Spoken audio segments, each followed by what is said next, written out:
কৃষক দলের মাধ্যমে প্রত্যেকটি ইউনিয়নে আজকে এখানে নিয়ে কৃষকদের নিয়ে কৃষক দলের গণজোয়ার সৃষ্টি হয়েছে। সংগ্রামী কৃষক ভাইরা, বাংলাদেশ জাতীয়তাবাদী দল এর ভারপ্রাপ্ত চেয়ারম্যান জনাব তারেক রহমান গত 5ই আগস্ট স্বৈরাচার পালানোর পর তিনি সর্বপ্রথম আমাদের দেশে বাংলাদেশের 80% জনগণ কৃষক, সর্বপ্রথম তিনি কৃষকের কথা চিন্তা করেছেন যে কৃষক বাঁচলে বাংলাদেশ বাঁচবে। তাই বাংলাদেশে প্রত্যেকটি ইউনিয়নের কৃষকদের নিয়ে, সাধারণ কৃষকদের নিয়ে, এখানে দলমত নির্বিশেষে কৃষকদের নিয়ে কৃষকদের সমস্যার কথা উনি কৃষক দলের মাধ্যমে তৃণমূল পর্যায়ে আমাদের পাঠিয়েছেন। তাই আমি বলতে চাই যে কৃষক ভাইকে কৃষির ফসল ফলাতে গিয়ে কি কি সমস্যার সম্মুখীন হয়, যেমন তেল আছে, সার আছে, বীজ আছে, উন্নত মানের বীজ আছে, হাল বাওয়া মেশিন আছে, তারপরে বীজ স্প্রে করার জন্য স্প্রে মেশিন আছে, খাল খনন খালের পানি আছে। আবার কৃষিজাত পণ্য উৎপাদন করার পরে বাজারে নিয়ে আসতে পারবে, সঠিক মূল্য পাওয়া যায় না। সঠিক মূল্য যাতে পাওয়া যায় এই ব্যাপারে আগামী দিনে গণতান্ত্রিক উপায়ে এদেশে একটি নির্বাচন হবে। এই নির্বাচনে বিএনপি অংশগ্রহণ করবে। আমি আশা করব এদেশে আপামর কৃষক ভাইরা যেহেতু দীর্ঘ 17 বছর আওয়ামী লীগের দুঃশাসন আমলে নির্যাতিত হয়েছে, নিষ্পেষিত হয়েছে, তাই তারা তাদের উৎপাদিত শস্যের সঠিক মূল্য পায় নাই এবং সারের দাম বেশি দিয়ে ক্রয় করেছে, বীজের দাম বেশি দিয়ে ক্রয় করেছে, বিভিন্ন কৃষি উপকরণ বেশি দামে ক্রয় করেছে। আমাদের কৃষক নিষ্পেষিত হয়ে গেছে।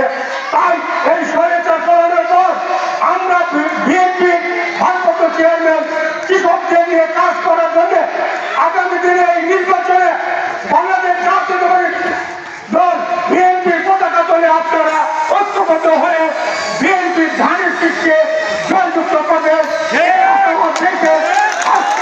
কৃষক সমাবেশ থেকে আপনাদের প্রতিশ্রুতি দিতে চাই, কৃষকের জন্য, কৃষকদের উৎপাদিত ফসল ফলানোর জন্য যা কিছু করার দরকার বিএনপি আপনাদের জন্য করবে এবং আপনাদের জন্য অল্প সুদে ঋণের ব্যবস্থা করবে।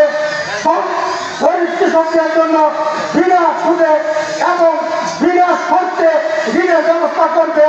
কৃষক ভাইদের প্রশিক্ষণের ব্যবস্থা করবে, মহিলা কৃষকদের প্রশিক্ষণের ব্যবস্থা করবে।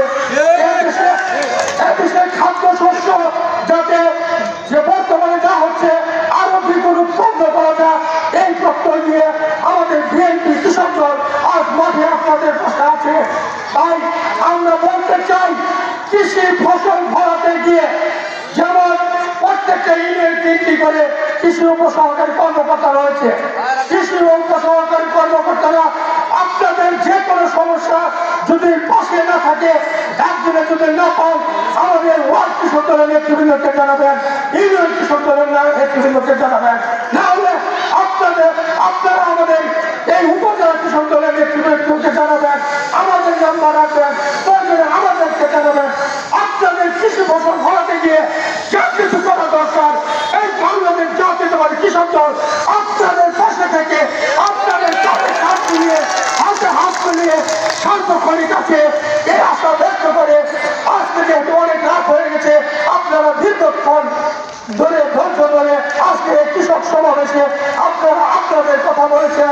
আমি আমার বক্তব্য দীর্ঘায়িত করবো না, সকলের দীর্ঘায়ু কামনা করে এবং এই ইউনিয়নে আজকে যারা যে সকল নেতৃবৃন্দ সুন্দর একটি কৃষক সমাবেশের আয়োজন করেছে তাদেরকে ধন্যবাদ জানিয়ে আমি আমার সংক্ষিপ্ত বক্তব্য এখানে শেষ করছি। সবাইকে ধন্যবাদ। আসসালামু আলাইকুম। বাংলাদেশ জিন্দাবাদ, বাংলাদেশ জাতীয়তাবাদী কৃষক দল জিন্দাবাদ, শহীদ রহমান হোক, খালেদা জিয়া জিন্দাবাদ, তারুণ্যের অহংকার তারেক রহমান জিন্দাবাদ, জিন্দাবাদ। আসসালামু